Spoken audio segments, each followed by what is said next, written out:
Limited loss మాత్రమే జరిగింది. But వాళ్ళకి అంతకు 3-4 రేట్ల ఎక్కువ నష్టం జరిగింది. 26 లొకేషన్స్తో డ్రోన్ అటాక్ చేశారు.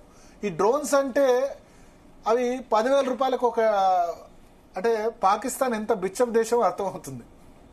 చీప్ డ్రోన్స్, టర్కీ నుంచి ఆ డ్రోన్స్ తెచ్చుకొని, అది కూడా వాళ్ళ 10,000 రూపాయల డబ్బులు కూడా వాళ్ళ దగ్గర లేనట్టున్నాయి. టర్కీ నుంచి తీసుకొని వచ్చి ఆ విధంగా చేశారు. ఇక్కడ మనం ఒక మాట చెప్పుకోవాలి, పాముకి పాలు పోస్తే ఎట్లా ఉంటుందో అందుకు టర్కీ అన్నది ఒక ఉదాహరణ శివ. ఎందుకంటే మనం మొన్న వాళ్ళకి భూకంపం వస్తే రిక్టర్ స్కేల్ మీద 7 కంటే ఎక్కువ నమోదైతే మనం పూర్తిగా మెడికల్ అసిస్టెన్స్ అందజేశాం. అంతకంటే ఫస్ట్ రెస్పాండ్ అయింది ఇండియా.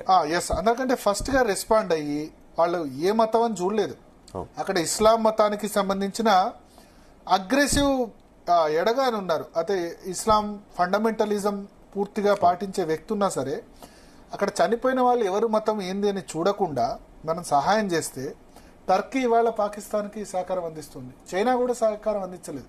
సరే, చైనా ఇండైరెక్ట్ గా ఏదైనా ఇవ్వచ్చు కానీ డైరెక్ట్ గా ఇవ్వలేదు. అంటే ఈ మత మౌఢ్యం అనేది ఎంత ప్రమాదకరమో మనకు తెలుస్తుంది. తర్వాత అజర్బైజాన్, ఈ 2 దేశాలు ప్రముఖంగా సహకారం అందించాయి.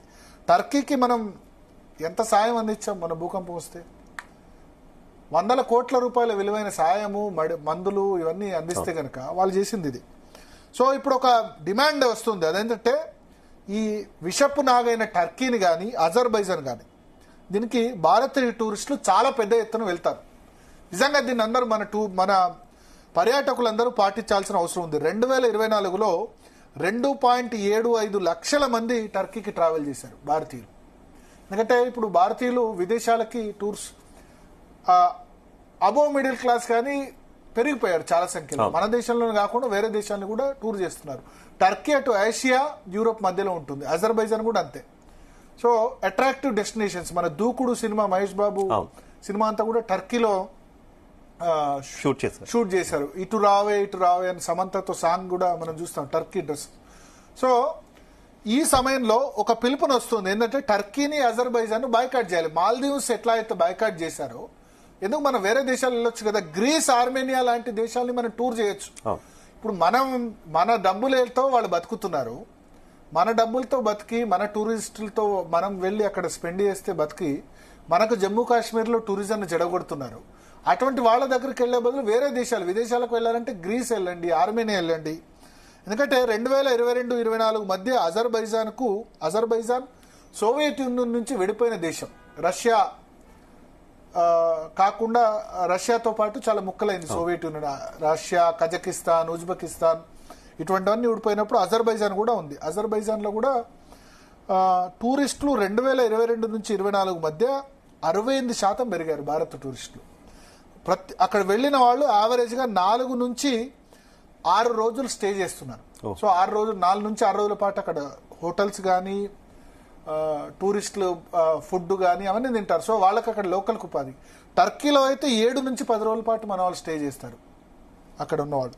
సో ఓవరాల్గా మనం అజర్బైజాన్కు 1000 నుంచి 1250 కోట్ల రూపాయలు వాళ్ళ ఎకానమీకి కంట్రిబ్యూట్ చేస్తున్నాం. 1000 నుంచి 1250 కోట్లు అంటే మనకు చాలా తక్కువ, మన తెలంగాణ, ఆంధ్ర. బట్ ఆ దేశాలు చిన్న దేశాలు కదా, అజర్బైజాన్ దేశానికి అది చాలా పెద్ద మొత్తం. తర్వాత టర్కీ ఎకానమీకి మనం 2009 నుంచి 3,350 కోట్ల రూపాయలని మనం సమకూరుస్తున్నాం ఇక్కడికి వెళ్ళడం వల్ల. సో ఒక టూరిస్ట్ అక్కడికి వెళ్ళి యావరేజ్గా 1,00,000 నుంచి 1,25,000 రూపాయలు స్పెండ్ చేస్తున్న పరిస్థితి. సో అందుకని మన మిడిల్ క్లాస్ అంతటి కూడా టర్కీ, అజర్బైజాన్ ఈ రెండింటిని బాయ్కాట్ చేయాల్సిన అవసరం ఉంది. టర్కీ, అజర్బైజాన్లో దీనివల్ల ఇండియా వల్ల 20,000 ఉద్యోగాలు డైరెక్ట్గా వచ్చిన పరిస్థితి, ఇండైరెక్ట్ జాబ్స్ 45,000 నుంచి 60,000 వచ్చిన పరిస్థితి. అట్లాగే మన ఇండియన్ ఇన్వెస్ట్మెంట్స్ కూడా టర్కిష్ హాస్పిటాలిటీ సెక్టర్, హాస్పిటాలిటీ అంటే మా హోటల్స్ కానీ అక్కడ మన వాళ్ళు వెళ్ళి టర్కీలో హోటల్స్ పెడుతున్నారు.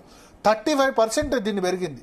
తర్వాత డెస్టినేషన్ వెడ్డింగ్స్ చేసుకుంటున్నారు టర్కీలో, ఫ్యామిలీ ట్రావెల్ చేస్తున్నారు, లగ్జరీ షాపింగ్ చేస్తున్నారు, ఎంటర్టైన్మెంట్ చేస్తున్నారు, మెడికల్ టూరిజం చేస్తున్న పరిస్థితి. సో ఈ కంట్రీస్కి అన్నిటికీ వెళ్తే వాళ్ళు చేసింది ఇది. సో అందుకని నిజంగా పిలుపునిద్దాం, బాయ్కాట్ టర్కీ, అజర్బైజాన్ అని చెప్పి. ఒక చిన్న నీటి బొట్టైనా చాలు వాళ్ళకి బుద్ధి రావాలంటే. ఎందుకంటే వాళ్ళు ఇంత విపత్కర సమయంలో మనకి కాకుండా వాళ్ళకి సపోర్ట్ చేస్తే ఇటువంటి దేశాలను ఏమనాలి? ఫండమెంటల్ కారణం మన దగ్గర 20 కోట్ల మంది ముస్లిమ్స్ లేరా? ఉన్నారు. ఇప్పుడు మొన్న మతం చూసి చంపినప్పుడు దాన్ని ఏం చేయాలి?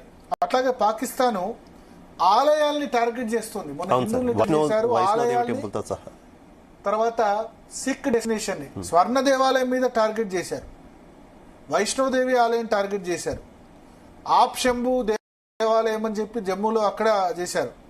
సో అంటే బార్డర్ లో ఉన్న ఆలయాలను కూడా టార్గెట్ చేస్తున్నారు. ఈ నేపథ్యంలో మన తిరుమలలో అయితే హైలైట్ ప్రకటించారు.